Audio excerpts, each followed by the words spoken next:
All right, boys and girls, we managed to find ourselves another inexpensive military surplus handgun today. This is the Colt 1907 made by Husqvarna. Pretty cool. I believe they're hard rubber grips. I don't think they really had even Bakelite at this time of the turn of the century. This is my second Husqvarna pistol. I'll probably have to do an update video on the other one because I think YouTube knocked that other video out with the Mike Papa Kilo YouTube channel. There you can see weed eaters and chainsaws, Vapenfabriks. I don't know what ACP blog means, but that just means weapon fabricator. 380 caliber. Looks like a 5-inch barrel, direct blowback handgun with a shrouded hammer.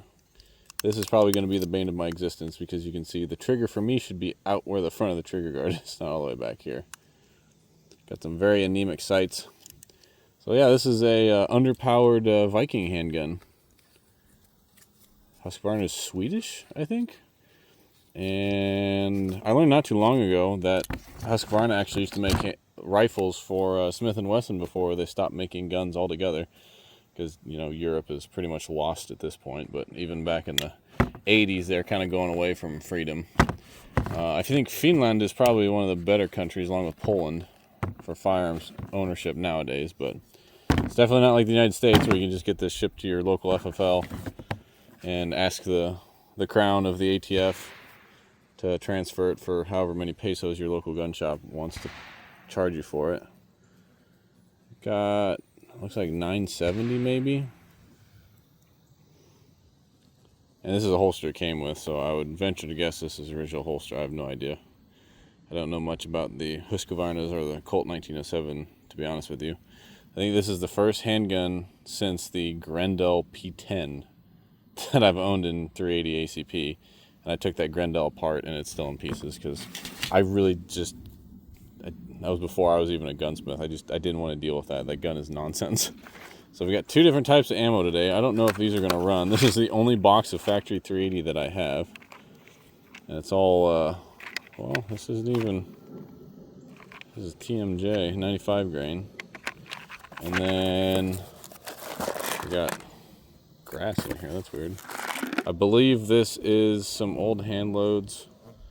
That's a 90 grain mixed flat points and rounds on 3.5 grains of accurate number 2, I think. And there's a wasp that's trying to eat me. Since this is a Colt single action, probably has a really awesome trigger. Oh yeah, about 4.5, 5 pounds. It's not the best trigger ever. Our wasp friend is back. I'm gonna shoot this motherfucker. And of course, depressing the grip safety, it doesn't go boom. And then we do have a manual safety you have to take off for it to go boom. So probably won't be the most ergonomic handgun, but I'm sure in 380 ACP it's gonna shoot really nice here at 7 yards. Whopping 7 round magazines. A whole lot of wasted space with spring, and the follower is probably this long, so I could probably 3D print some short followers for this thing and probably get another round in it. But it would be fun to shoot this in a USPSA match. As you guys know, the other channel that I have, the MPK USPSA channel, that's kind of my thing, and milsurps are my other thing, which is why I'm not popular anymore, because I don't do regular gun reviews. Yeah, it's fun to me to shoot fast. Like, this kind of stuff is actually boring to me. If I don't shoot it in a competition, it's kind of meh. So we'll do some first-person shooting here at 7 yards to get us kicked off. You can actually use the safety lever as a slide release. And yeah, the sights are they're really just a suggestion.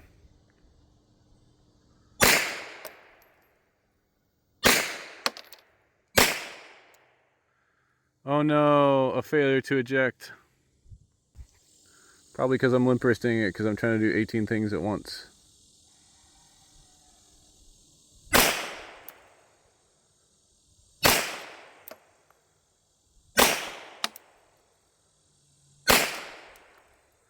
Locks open, magazine release is a heel release. You actually have to strip the mags out by pulling the front of the mag, which is kind of lame. Of course, what would we be with our tactical lanyard loop? And then you got to actually pull the slide back to recharge it. Try this again through the camera.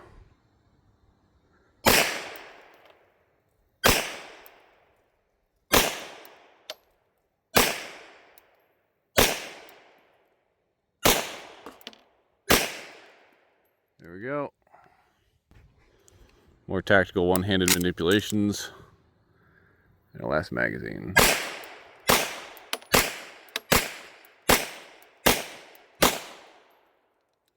Yep, the gun works. That's pretty neat.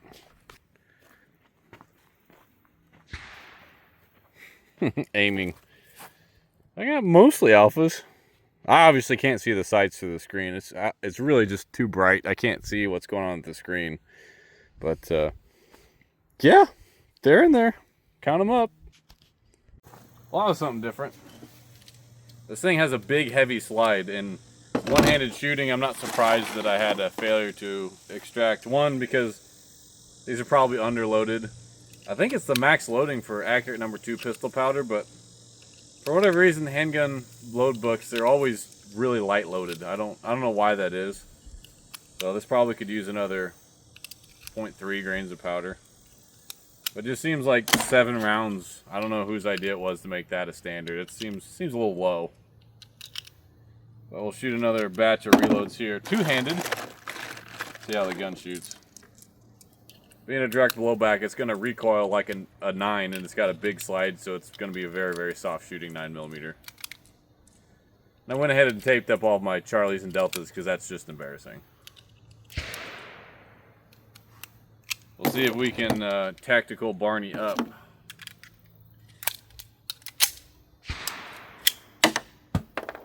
Well, that's down in the barrel forever. Very 1911 thing to do.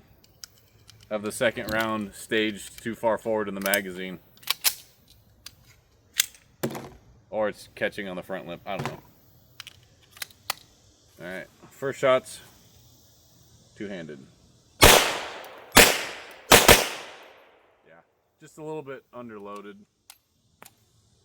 Accurate #2 pistol powder is not known for being a very fast-burning powder. There we go. Got an empty just laying in there. Barney it up again.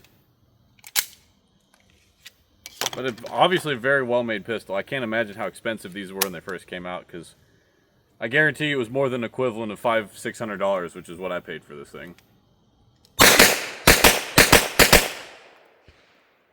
Shoots pretty alright.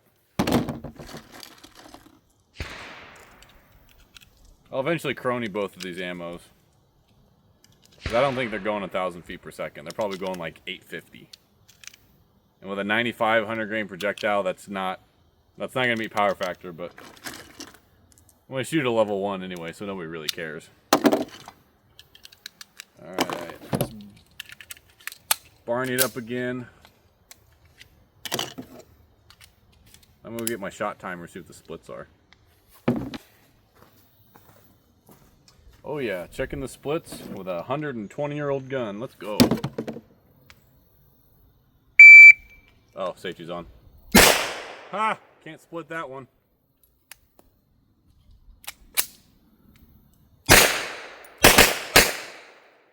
Well, this isn't going well.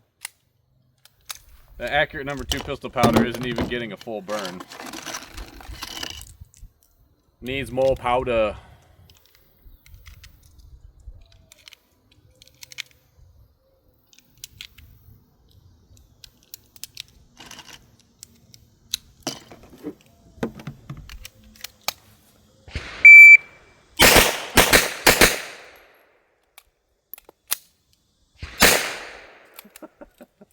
Okay, let's go get the other ammo, shall we? Get out of the gun.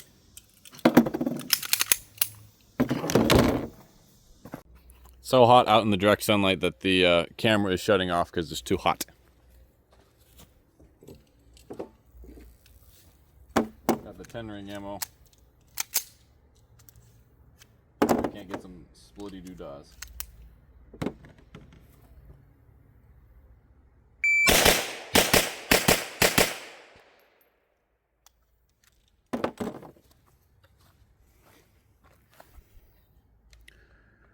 Looks like 16, 17, 16s, and 17s. Try it again.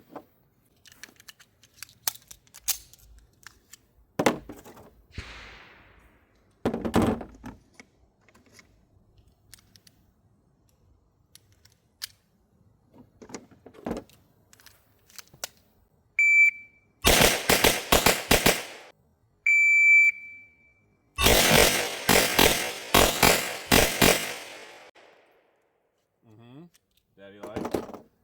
It's a nice trigger. 15, 14, 14, 15. One more time.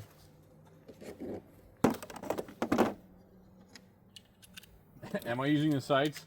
Absolutely not.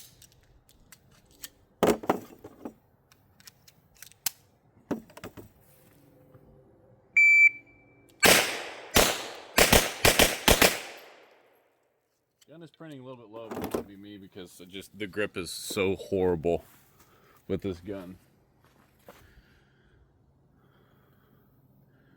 Yeah, 14s and 15s. So that's pretty good.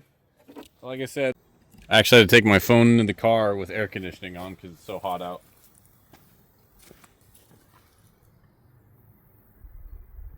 See if the chronograph wants to pick up any of these shots. Do my reloads first.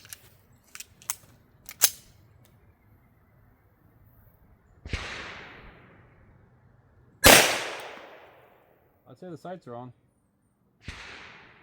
Of course, the Chrono's not working. I really want to shoot this thing. It's such a piece of shit. It's got a battery error. That's cool.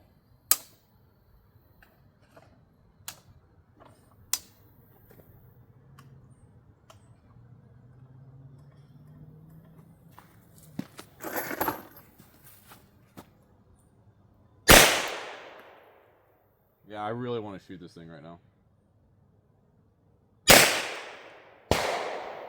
Yeah, it's throwing a CBAT error, so we're not going to get any readings. I want to shoot it so bad right now. This thing is such a piece of shit. Okay, obviously this is way cheaper than a Garmin, but I compared this to a Garmin. It's not even close. I really just need to shoot this and pay the $500 for a Garmin because this thing's a piece of shit.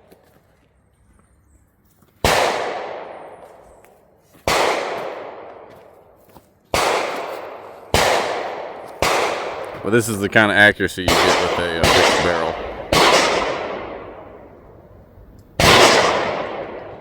I don't know if those two on the bottom were there already, but I was shooting that piece of tape. Shoots pretty good. I guess I'll have to save the rest of these 10 rings for whenever I get a new battery for that. But yeah, this gun rocks. I doubt I'll be able to 3D print a magazine for this thing because of the same reason why I couldn't make one for the Moss 4956. It's just getting plastic that thin to work just doesn't work, and this is already snug in the magwell, so I can't make it any bigger. So yeah, this is a pretty cool gun. I'm a big fan. Put maybe 100 rounds through it today. That's all the 380 ACP I have. And it obviously looks cool. Got some serious drip, good trigger, but this whole grip safety thing, if I was gonna shoot it in competition, I would wrap it with some tape because the way my hands sit with support, it's not enough to fill my hand, and I gotta really squeeze my right hand forward, which is not what you want to do. The left hand's your support grip. Kind of want to relax the hand. When I relax the hand, you can almost hear the safety come off.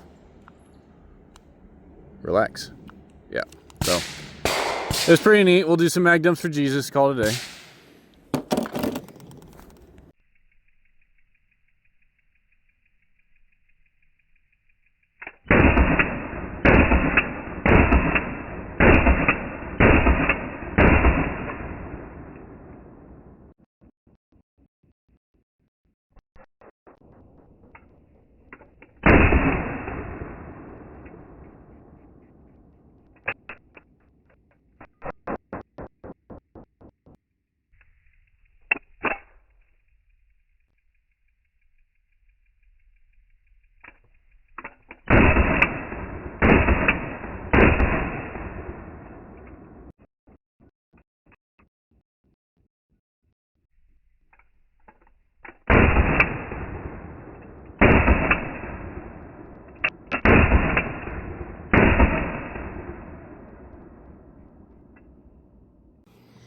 I really don't think this extractor does anything. It's just a blowback gun, and the cases kind of fall out the right side of the gun. So, thanks for watching. Mag Dumps for Jesus. Ah,